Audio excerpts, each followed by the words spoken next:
সম্মানিত ভিউয়ার্স আসসালামু আলাইকুম। সকলে কেমন আছেন?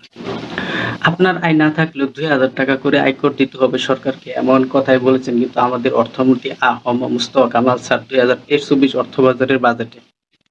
এখন আমরা যারা সাধারণ মানুষ আছি, সহজ সরল মানুষ আছি তারা কিন্তু এই বিষয়টা বুঝতাছি না।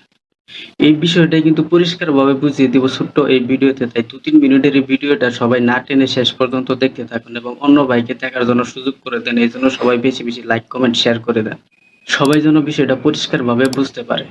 নতুন বাজেটে বলা হয়েছে আয় না থাকলেও ৳২,০০০ করে দিতে হবে আয়কর। এমন কথা শুনে আমি সাধারণ মানুষের হতাশ হওয়া ছাড়া উপায় আছে ভাই বলেন? হতাশ হওয়ার কোনো কারণ নাই। কারণ এখানে ভাই আয়করের কথা বলা হয়েছে। এখন এই আয়কর বলতে কাদের বোঝানো হয়েছে ভাই? এই আয়কর বলতে বোঝানো হয়েছে বাংলাদেশে যারা ইটিন সার্টিফিকেট করেছেন তাদের কিন্তু এই আইনের আওতায় আনা হয়েছে।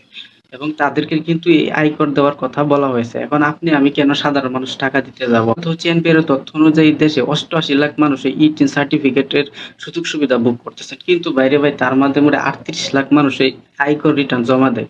এখন কিন্তু এই সুযোগটা নাই। এই ৮৮ লাখ মানুষেরই কিন্তু আয়কর রিটার্ন জমা দিতে হবে।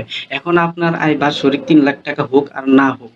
এখন বলতে পারেন ভাই আমি তো ভুল করে Facebook, YouTube এ ভিডিও দেখে এই ই-টিন সার্টিফিকেটটা রেজিস্ট্রেশন করেছি। এখন এই ই-টিন সার্টিফিকেটটা কিভাবে বাতিল করব? ভাই আমি বলতে চাই ভাই ভয় পাওয়ার কোনো কারণ নাই। আগের যে নিয়ম ছিল আপনারা বছর পর ৩ বছর যদি জিরো রিটার্ন জমা দিতেন তারপরে কিন্তু আপনারা ই-টিন সার্টিফিকেটটা বাতিল করার জন্য অ্যাপ্লিকেশন বা আবেদন করতে পারতেন। এখনো কিন্তু ভাই সেই সিস্টেমটাই আছে। শুধুমাত্র আপনাদেরকে এই ৳২,০০০ করে কিন্তু ভাই বছর, বছর জরিমানা দিতে হবে। সাথে যদি আপনারা জিরো রিটার্ন জমা দেন এবং ৩ বছর পর কিন্তু আপনারা এই ই-টিন সার্টিফিকেটটা বাতিল করার জন্য আবেদন করতে পারবেন। আর এখানে ভাই আরেকটা কথা ভাই যারা ৳৩,০০,০০০ বেশি বছরে ইনকাম করতেছেন, ই-টিন সার্টিফিকেট আছে তাদের কিন্তু খুশি হওয়ার কোনো কারণ নাই। তারা কিন্তু এই আইনের আওতাভুক্ত না। তাদের কিন্তু সেই সরকারের নির্ধারিত নির্দিষ্ট হারে যে ফি আসে সেইটাই কিন্তু জমা দিতে হবে। কথা ওই যারা YouTube, Facebook এ ভিডিও দেখে হুটপাট ই-টিন সার্টিফিকেট রেজিস্ট্রেশন করতে পারছেন তারা ভাই সাবধান হয়ে যান। তারা এই ধরনের আর ভুল কাজ করেন না। তাহলে কিন্তু আপনাদেরকে ইনকাম না থাকলেও বছর, বছর কিন্তু ৳২,০০০ করে কিন্তু আয়কর রিটার্ন জমা দিতে হবে।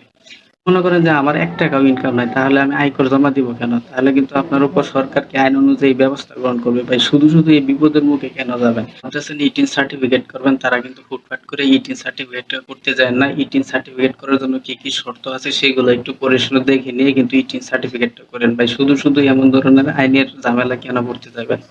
তো ভাই ভিডিওটা কেমন লেগেছে? যদি আপনাদের মনে হয় ভিডিওটা কিছু হেল্পফুল হয়েছে তাহলে কিন্তু অবশ্যই ভিডিওতে লাইক, কমেন্ট, শেয়ার করে দিবেন। আর বেশি, বেশি, বেশি, বেশি করে কিন্তু শেয়ার করে দিবেন যাতে সবাই জিনিসটা পরিষ্কারভাবে বুঝতে পারে।